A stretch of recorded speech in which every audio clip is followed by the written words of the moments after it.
Hi friends, welcome to ആഗീസ് taste. ഞാൻ എത്തിയിരിക്കുന്നത് ഒരു മാങ്ങ അച്ചാറിൻ്റെ റെസിപ്പിയുമായിട്ടാണ്. നമ്മൾ സാധാരണ ഇടുന്ന ഒരുപാട് ഇൻഗ്രീഡിയൻസ് ഒന്നും വേണ്ട, എന്നാൽ വളരെ ടേസ്റ്റിയാണ്. ഒരുപാട് ദിവസം ഇരിക്കുകയും ചെയ്യും, കേടാകാതിരിക്കും. അപ്പം അങ്ങനെയുള്ള ഒരു അച്ചാറാണ് ഇടുന്നത്. നമ്മൾ ഇടുന്ന രീതി മാത്രം വ്യത്യാസമാണ്, അതായത് ഇൻഗ്രീഡിയൻസ് എല്ലാം സെയിം തന്നെയാണ്. അപ്പോൾ ഇതെങ്ങനെ തയ്യാറാക്കുന്നത് നമുക്കൊന്ന് കണ്ടു നോക്കാം. ആദ്യമേ ഈ മാങ്ങ നമുക്ക് ഒരു നീളത്തിൽ അരിഞ്ഞെടുത്തിട്ട് വരാം. നമ്മുടെ അച്ചാർ തയ്യാറാക്കാനുള്ള പാൻ വെച്ചിട്ടുണ്ട്. അതിലേക്ക് നമുക്ക് കുറച്ച് നല്ലെണ്ണ ഒഴിച്ചു കൊടുക്കാം. എള്ളെണ്ണ കേട്ടോ, കൂടുതൽ എണ്ണ വേണം ഈ അച്ചാറിന്.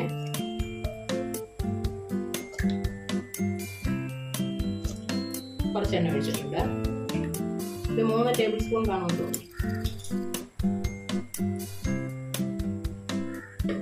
ഇത് ചൂടായി വരട്ടെ. നമുക്ക് കടുകിട്ട് കൊടുക്കാം. എണ്ണ ചൂടായി വന്നിട്ടുണ്ട്. 1 ടീസ്പൂൺ കടുകിട്ട് കൊടുക്കും. കടുകൊന്ന് പൊട്ടി വരട്ടെ. കടുകൊക്കെ പൊട്ടി വന്നിട്ടുണ്ട്. നമുക്ക് കുറച്ച് വെളുത്തുള്ളി, ഇഞ്ചി രണ്ടും കൂടെ വെച്ചെടുക്കാം. അതൊന്ന് മൂത്ത് വരുമ്പോഴത്തേക്കും ഈ മാങ്ങ ഇട്ടൊന്ന് വറുക്കുക. മാങ്ങയ്ക്കകത്ത് ഞാൻ ഉപ്പൊന്നും പരത്തിയിട്ടില്ല, ഇങ്ങനെ നീളത്തിൽ അരിഞ്ഞ് വെച്ചിരിക്കുകയാണ് കേട്ടോ. ഉപ്പൊന്നും ഇട്ടിട്ടില്ല, ഇടാതെ വെച്ചിരിക്കുകയാണ്. അപ്പോൾ ഇത് ഇഞ്ചി വെളുത്തുള്ളി ഒന്ന് മൂത്ത് കഴിയുമ്പോഴത്തേക്കും നമുക്ക് ഇട്ട് കൊടുക്കാം. മൂത്ത് വന്നിട്ടുണ്ട്, മാങ്ങൊക്കെ വരുന്നുണ്ട്. ഈ സമയത്ത് നമുക്ക് മാങ്ങ ഇട്ടു. മാങ്ങ ഈ എണ്ണയിൽ കിടന്നു മൂക്കണം. ഞാനിത് കഴിഞ്ഞ ആഴ്ച ഒരു ദിവസം ഇത് ഉണ്ടാക്കിയായിരുന്നു കേട്ടോ. അപ്പം ഒരാഴ്ചയോളം ഇരിക്കുകയും ചെയ്തു. അതല്ല, അതിൻ്റെ ടേസ്റ്റാണ്. നമ്മൾ അടമാങ്ങയൊക്കെ അച്ചാർ പറ്റില്ല, അതുപോലെയുള്ള ഒരു വെറൈറ്റി ടേസ്റ്റാണ് ഈ അച്ചാർ. ഇത് ഇവിടെ എല്ലാവർക്കും ഇഷ്ടപ്പെട്ടതാണ്, നല്ല അച്ചാറാണ്. അതുകൊണ്ട് ഞാൻ വേണ്ടി നിങ്ങളുടെ കൂടെ തന്നെ ഷെയർ ചെയ്യാം. അങ്ങനെയാണ് ഇതിൽ ഈ കിളിക്കണ്ട മാങ്ങയാണ് ഏറ്റവും നല്ലത് കേട്ടോ. ഒരുപാട് അങ്ങോട്ട് പുളിയില്ലാത്ത, എന്നാൽ അത്യാവശ്യം പുളിയുള്ള മാങ്ങയായിരിക്കണം. ഈ എണ്ണയിൽ കിടന്ന് നല്ലപോലെ മൂക്കണം.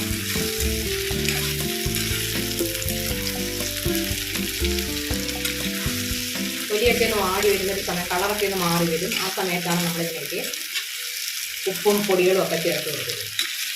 അപ്പോൾ അതൊന്ന് എണ്ണയിലൊന്ന് മൂട്ട് വെക്കാൻ.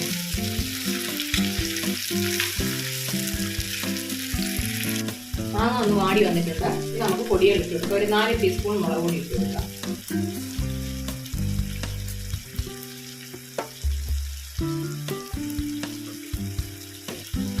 വലിയ എരിവുള്ള മുളകല്ല കേട്ടോ, അതുകൊണ്ടാണ് 4 ടീസ്പൂൺ കൊടുത്തത്.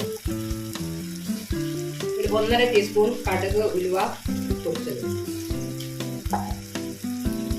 1 ടീസ്പൂൺ കായപ്പൊടിയാണ്.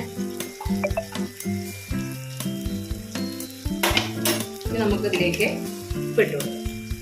ആവശ്യത്തിന് ഇതുവരെ ഇട്ടിട്ടില്ലായിരുന്നു, ലാസ്റ്റാണ് ഉപ്പ്.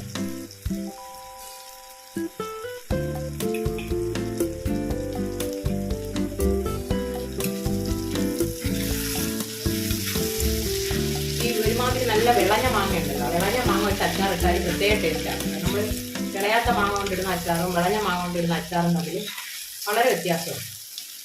ഇതിലേക്ക് കുറച്ച് കറിവേപ്പിലയും കൂടി ഇട്ടു.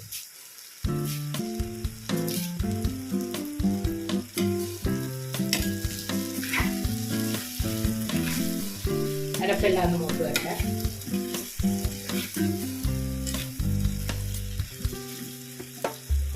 ഇതിലേക്ക് കുറച്ച് വിനാഗിരി ഒഴിച്ചു, 1 ടേബിൾ സ്പൂൺ വിനാഗിരി. ഇതൊന്ന് പിടിച്ചിരുന്നാൽ മതി, ഒരുപാട് വേണ്ട. വിനാഗിരി ഒരുപാടായാലും പുളി കുടിച്ചു. നമുക്ക് ഈ ടേസ്റ്റ് നോക്കട്ടെ. അടിപൊളി ടേസ്റ്റ് അച്ചാറാണ് ഇത്. ഇന്ന് എടുക്കരുത്, ഇട്ട് വെച്ച് കഴിഞ്ഞാൽ 2 ദിവസം കഴിഞ്ഞ് എടുക്കാൻ പറ്റും. അപ്പോഴാണ് ഇതിൻ്റെ ടേസ്റ്റ് നമുക്ക് നന്നായിട്ട് അറിയാൻ പറ്റുന്നത്. അപ്പോൾ എല്ലാവരും ഇത് ട്രൈ ചെയ്ത് നോക്കും. അങ്ങനെ നമ്മുടെ മാങ്ങ ഫ്രൈ ചെയ്തിട്ടുള്ള അച്ചാർ അങ്ങനെ റെഡി ആയിട്ടുണ്ട്. അപ്പോൾ എല്ലാവരും ഇത് ട്രൈ ചെയ്ത് നോക്കാൻ. ഇഷ്ടപ്പെടുന്നെങ്കിൽ ലൈക്ക് ചെയ്യുക, ഷെയർ ചെയ്യുക, കമൻറ്റ് ചെയ്യുക, ചാനൽ സബ്സ്ക്രൈബ് ചെയ്യുക. ഓക്കെ.